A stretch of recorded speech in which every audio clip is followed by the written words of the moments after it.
एक बड़ा व्यापारी था जिसके गांव में बहुत से घर और कारखाने थे जिनमें तरह तरह के पशु रहते थे। एक दिन वो अपने परिवार सहित कारखानों को देखने के लिए गांव गया। उसने अपनी पशुशाला भी देखी जहां एक गधा और एक बैल बंधे हुए थे। उसने देखा कि वे दोनों आपस में वार्तालाप कर रहे हैं। वो व्यापारी पशु पक्षियों की बोली समझता था। वो चुपचाप खड़ा होकर दोनों की बातें सुनने लगा। बैल ने गधे से कहा, तू बड़ा ही भाग्यशाली है, सदैव सुखपूर्वक रहता है, मालिक हमेशा तेरा ख्याल रखता है, तेरी रोज मलाई दलाई होती है, खाने को दोनों समय जौ और पीने के लिए साफ पानी मिलता है। इतने आदर सत्कार के बाद भी तुझसे केवल ये काम लिया जाता है कि कभी काम पड़ने पर मालिक तेरी पीठ पर बैठकर कुछ दूर चला जाता है। तुझे दाने घास की कभी कमी नहीं होती, और तू जितना भाग्यवान है मैं उतना ही अभागा हूँ। मैं सवेरा होते ही पीठ पर हल लाद कर जाता हूँ। वहाँ दिन भर मुझे हल में जोत कर चलाते हैं। हलवाहा मुझ पर बराबर चाबुक चलाता रहता है। उसके चाबुकों की मार से पीठ और जुए से मेरे कंधे छिल गए हैं। सुबह से शाम तक ऐसा कठिन काम लेने के बाद भी ये लोग मेरे आगे सूखा और सड़ा भूसा डालते हैं जो मुझसे खाया नहीं जाता। रात भर मैं भूखा प्यासा अपने गोबर और मूत्र में पड़ा रहता हूँ और तेरी सुख सुविधा पर ईर्ष्या किया करता हूँ। गधे ने ये सुनकर कहा, ऐ भाई, जो कुछ तू कहता है सब सच है। सचमुच तुझे बड़ा कष्ट है, किंतु जान पड़ता है तो इसी में प्रसन्न है। तू स्वयं ही सुख से रहना नहीं चाहता। तू यदि मेहनत करते करते मर जाए तो भी ये लोग तेरी दशा पर तरस नहीं खाएंगे। अतएव तू एक काम कर, फिर वे तुझसे इतनी मेहनत नहीं लिया करेंगे और तू सुख से रहेगा। बैल ने पूछा कि ऐसा कौन सा उपाय हो सकता है। गधे ने कहा, तू अपने को रोगी दिखा, एक शाम का दाना भूसा न खा और अपने स्थान पर चुपचाप लेट जा। बैल को ये सुझाव बड़ा अच्छा लगा। उसने गधे की बात सुनकर कहा, मैं ऐसा ही करूंगा। तूने मुझे बड़ा अच्छा उपाय बताया है, भगवान तुझे प्रसन्न रखें। दूसरे दिन प्रातःकाल हलवाहा जब पशुशाला में ये सोचकर गया कि रोज की तरह बैल को खेत जोतने के लिए ले जाए तो उसने देखा कि रात की लगाई सानी ज्यों की त्यों रखी है और बैल धरती पर पड़ा हाँफ रहा है। उसकी आंखें बंद हैं और उसका पेट फूला हुआ है। हलवाही ने समझा कि बैल बीमार हो गया है और यह सोचकर उसे हल में न जोता।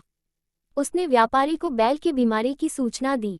व्यापारी यह सुनकर जान गया कि बैल ने गधे की शिक्षा पर कार्य करके स्वयं को रोगी दिखाया है। अतएव उसने हलवाही से कहा कि आज गधे को हल में जोत दो। इसलिए हलवाही ने गधे को हल में जोत कर उससे सारे दिन काम लिया। गधे को खेत जोतने का अभ्यास नहीं था। वो बहुत थक गया और उसके हाथ पांव ठंडे होने लगे। शारीरिक श्रम के अतिरिक्त सारे दिन उस पर इतनी मार पड़ी थी कि संध्या को घर लौटते समय उसके पांव भी ठीक से नहीं पड़ रहे थे। इधर बैल दिन भर बड़े आराम से रहा। वो नांद की सारी सानी खा गया और गधे को दुआएं देता रहा। जब गधा गिरता पड़ता खेत से आया तो बैल ने कहा कि भाई, तुम्हारे उपदेश के कारण मुझे बड़ा सुख मिला। गधा थकान के कारण उत्तर न दे सका और आकर अपने स्थान पर गिर पड़ा। यह मन ही मन अपने को धिक्कारने लगा कि अभागे, तूने बैल को आराम पहुंचाने के लिए अपनी सुख सुविधा का विनाश कर दिया। मंत्री ने इतनी कथा कर कहा, बेटी, तू इस समय बड़ी सुख सुविधा में रहती है, तू क्यों चाहती है कि गधे के समान स्वयं को कष्ट में डाले। शहरजाद अपने पिता की बात सुनकर बोली, इस कहानी से मैं अपनी जिद नहीं छोड़ती। जब तक आप बादशाह से मेरा विवाह नहीं करेंगे मैं इसी तरह आपके पीछे पड़ी रहूंगी। मंत्री बोला, अगर तू जिद पर अड़ी रही तो मैं तुझे वैसा ही दंड दूंगा जो व्यापारी ने अपनी स्त्री को दिया था। शहरजाद ने पूछा, व्यापारी ने क्यों स्त्री को दंड दिया और गधे और बैल का क्या हुआ। मंत्री ने कहा, दूसरे दिन व्यापारी रात्रि भोजन के पश्चात अपनी पत्नी के साथ पशुशाला में जा बैठा और पशुओं की बातें सुनने लगा। गधे ने बैल से पूछा, सुबह हलवाहा तुम्हारे लिए दाना घास लाएगा तो तुम क्या करोगे। जैसा तुमने कहा है वैसा ही करूंगा, बैल ने कहा। गधे ने कहा, नहीं, ऐसा न करना वरना जान से जाओगे। शाम को लौटते समय मैंने सुना कि हमारा स्वामी अपने रसोइये से कह रहा था कि कल कसाई और चमार को बुला लाना और बैल, जो बीमार हो गया है, का मांस और खाल बेच डालना। मैंने जो सुना था वो मित्रता के नाते तुझे बता दिया। अब तेरी इसी में भलाई है कि सुबह जब तेरे आगे चारा डाला जाए तो तू उसे जल्दी से उठकर खा ले और स्वस्थ बन जा। फिर हमारा स्वामी तुझे स्वस्थ देखकर तुझे मारने का इरादा छोड़ देगा। ये बात सुनकर बैल भयभीत होकर बोला, भाई, ईश्वर तुझे सदा सुखी रखे। तेरे कारण मेरे प्राण बच गए। अब मैं वही करूंगा जैसा तूने कहा है। व्यापारी यह बात सुनकर ठहाका लगाकर हंस पड़ा। उसकी स्त्री को इस बात से बड़ा आश्चर्य हुआ। वो पूछने लगी, तुम अकारण ही क्यों हंस पड़े। व्यापारी ने कहा कि यह बात बताने की नहीं है, मैं सिर्फ ये कह सकता हूँ कि मैं बैल और गधे की बातें सुनकर हंसा हूँ। स्त्री ने कहा, मुझे भी वो विद्या सिखाओ जिससे पशुओं की बोली समझ लेते हैं। व्यापारी ने इससे इनकार कर दिया। स्त्री बोली, आखिर तुम मुझे ये क्यों नहीं सिखाते? व्यापारी बोला, अगर मैंने तुझे यह विद्या सिखाई तो मैं जीवित नहीं रहूंगा। उद्धरण। स्त्री ने कहा, तुम मुझे धोखा दे रहे हो। क्या वो आदमी जिसने तुझे ये सिखाया था, सिखाने के बाद मर गया? तुम कैसे मर जाओगे? तुम झूठ बोलते हो। कुछ भी हो, मैं तुमसे यह विद्या सीखकर ही रहूंगी। अगर तुम मुझे नहीं सिखाओगे तो मैं प्राण त्याग दूंगी। ये कहकर वो स्त्री घर में आ गई और अपनी कोठरी का दरवाजा बंद करके रात भर चिल्लाती और गाली गलौज करती रही। व्यापारी रात को तो सो गया, लेकिन दूसरे दिन भी वही हाल देखा तो स्त्री को समझाने लगा कि तू बेकार जिद करती है, यह विद्या तेरे सीखने योग्य नहीं है। स्त्री ने कहा कि जब तक तुम मुझे ये भेद नहीं बताओगे, मैं खाना पीना छोड़े रहूंगी और इसी प्रकार चिल्लाती रहूंगी। व्यापारी ने कहा कि अगर मैं तेरी मूर्खता की बात मान लूं तो मैं अपनी जान से हाथ धो बैठूंगा। स्त्री ने कहा, मेरी बला से तुम जियो या मरो, लेकिन मैं तुमसे ये सीख कर ही रहूंगी कि पशुओं की बोली कैसे समझी जाती है। व्यापारी ने जब देखा कि यह महामूर्ख अपना हट छोड़ ही नहीं रही है तो उसने अपने और ससुराल के रिश्तेदारों को बुलाया कि वे उस स्त्री को अनुचित हट छोड़ने के लिए समझाएं। उन लोगों ने भी उस मूर्ख को हर प्रकार समझाया, लेकिन वो अपनी जिद से न हटी। उसे इस बात की बिल्कुल चिंता न थी कि उसका पति मर जाएगा। छोटे बच्चे माँ की यह दशा देखकर हाहाकार करने लगे। व्यापारी की समझ ही में नहीं आ रहा था कि वो स्त्री को कैसे समझाए कि इस विद्या को सीखने का हट ठीक नहीं है। वह अजीब दुविधा में था। अगर मैं बताता हूँ तो मेरी जान जाती है और नहीं बताता तो स्त्री रो रो कर मर जाएगी। इसी उधेड़बुन में वो अपने घर के बाहर जा बैठा। उसने देखा कि उसका कुत्ता उसके मुर्गे को मुर्गियों से भोग करते देखकर गुर्राने लगा। उसने मुर्गे से कहा, तुझे लज्जा नहीं आती कि आज के जैसे दुखदाई दिन भी तू ये काम कर रहा है? मुर्गे ने कहा, आज ऐसी क्या बात हो गई है कि मैं आनंद न करूं? कुत्ता बोला, आज हमारा स्वामी अति चिंताकुल है। उसकी स्त्री की मति मारी गई है और वह उससे ऐसे भेद को पूछ रही है जिसे बताने से वो तुरंत ही मर जाएगा। नहीं बताएगा तो स्त्री रो रो कर मर जाएगी। इसी से सारे लोग दुखी हैं और तेरे अतिरिक्त कोई ऐसा नहीं है जो स्त्री संभोग की भी बात भी सोचे। मुर्गा बोला, हमारा स्वामी मूर्ख है जो एक स्त्री का पति है और वह भी उसके अधीन नहीं है। मेरी तो 50 मुर्गियां हैं और सब मेरे अधीन हैं। अगर हमारा स्वामी एक काम करे तो उसका दुख अभी दूर हो जाएगा। कुत्ते ने पूछा कि स्वामी क्या करे कि उसकी मूर्ख स्त्री की समझ वापस आ जाए? मुर्गे ने कहा, हमारे स्वामी को चाहिए कि एक मजबूत डंडा लेकर उस कोठरी में जाए जहां उसकी स्त्री चीख चिल्ला रही है। दरवाजा अंदर से बंद कर ले और स्त्री की जमकर पिटाई करे। कुछ देर में स्त्री अपना हट छोड़ देगी। मुर्गे की बात सुनकर व्यापारी ने उठकर एक मोटा डंडा लिया और उस कोठरी में गया जहां उसकी पत्नी चीख चिल्ला रही थी। दरवाजा अंदर से बंद करके व्यापारी ने स्त्री पर डंडे बरसाने शुरू कर दिए। कुछ देर चीख पुकार बढ़ाने पर भी जब स्त्री ने देखा कि डंडे पड़ते ही जा रहे हैं तो वो घबरा उठी। वो पति के पैरों पर गिरकर कहने लगी कि अब हाथ रोक ले, अब मैं कभी ऐसी जिद नहीं करूंगी। इस पर व्यापारी ने हाथ रोक लिया। ये कहानी सुनाकर मंत्री ने शहरजाद से कहा कि अगर तुमने अपना हाथ न छोड़ा तो मैं तुम्हें ऐसा ही दंड दूंगा जैसा व्यापारी ने अपनी स्त्री को दिया था। शहरजाद ने कहा, आपकी बातें अपनी जगह ठीक हैं, किंतु मैं किसी भी प्रकार अपना मंतव्य बदलना नहीं चाहती।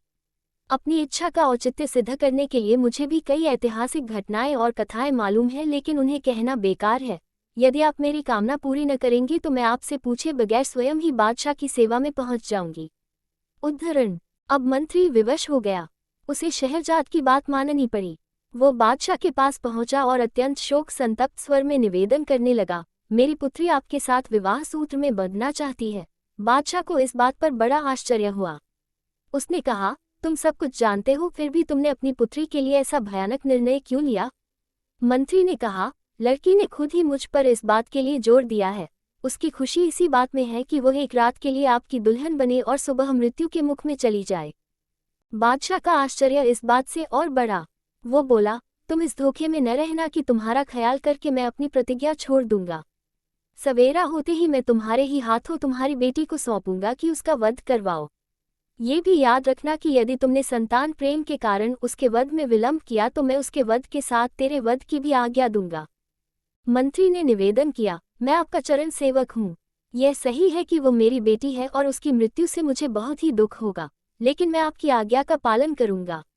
बादशाह ने मंत्री की बात सुनकर कहा, ये बात है तो इस कार्य में विलंब क्यों किया जाए। तुम आज ही रात को अपनी बेटी को लाकर उसका विवाह मुझसे कर दो। मंत्री बादशाह से विदा लेकर अपने घर आया और शहरजाद को सारी बात बताई। शहरजाद ये सुनकर बहुत प्रसन्न हुई और अपने शोकाकुल पिता के प्रति कृतज्ञता प्रकट करके कहने लगी, आप मेरा विवाह करके कोई पश्चाताप न करें। भगवान चाहेगा तो इस मंगल कार्य से आप जीवन पर्यंत हर्षित रहेंगे। फिर शहरजाद ने अपनी छोटी बहन दुनियाजाद को एकांत में ले जाकर उससे कहा, मैं तुमसे एक बात में सहायता चाहती हूँ। आशा है तुम इससे इनकार न करोगी। मुझे बादशाह से ब्याहने के लिए ले जाएंगे। तुम इस बात से शोक विह्वल न होना, बल्कि मैं जैसा कहूँ वैसा करना। फिर शहरजाद ने अपनी छोटी बहन दुनियाजाद को एकांत में ले जाकर उससे कहा, मैं तुमसे एक बात में सहायता चाहती हूँ। आशा है तुम इससे इनकार न करोगी। मुझे बादशाह से ब्याहने के लिए ले जाएंगे। तुम इस बात से शोक विह्वल न होना, बल्कि मैं जैसा कहूँ वैसा करना। तुम्हें विवाह की रात पास में सुलाऊंगी और बादशाह से कहूंगी कि तुम्हें मेरे पास आने दे, ताकि मैं मरने के पहले तुम्हें धैर्य बंधा सकूं। मैं कहानी कहने लगूंगी। मुझे विश्वास है कि इस उपाय से मेरी जान बच जाएगी। दुनियाजाद ने कहा, तुम जैसा कहती हो वैसा ही करूंगी। शाम को मंत्री शहरजाद को लेकर राजमहल में गया। उसने धर्मानुसार पुत्री का विवाह बादशाह के साथ करवाया और पुत्री को महल में छोड़कर घर आ गया। एकांत में बादशाह ने शहरजाद से कहा, अपने मुंह का नकाब हटाओ। नकाब उठने पर उसके अप्रतिम सौंदर्य से बादशाह स्तंभित सा रह गया, लेकिन उसकी आंखों में आंसू देखकर पूछने लगा कि तू रो क्यों रही है। शहरजाद बोली, मेरी एक छोटी बहन है जो मुझे बहुत प्यार करती है और मैं भी उसे बहुत प्यार करती हूँ।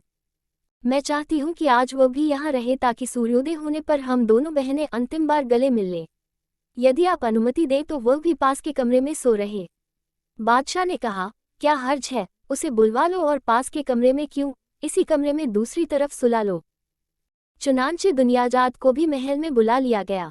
शहरयार शहरजाद के साथ ऊंचे शाही पलंग पर सोया और दुनियाजाद पास ही दूसरे छोटे पलंग पर लेट रही। जब एक घड़ी रात रह गई तो दुनियाजाद ने शहरजाद को जगाया और बोली, बहन, मैं तो तुम्हारे जीवन की चिंता से रात भर न सो सकी।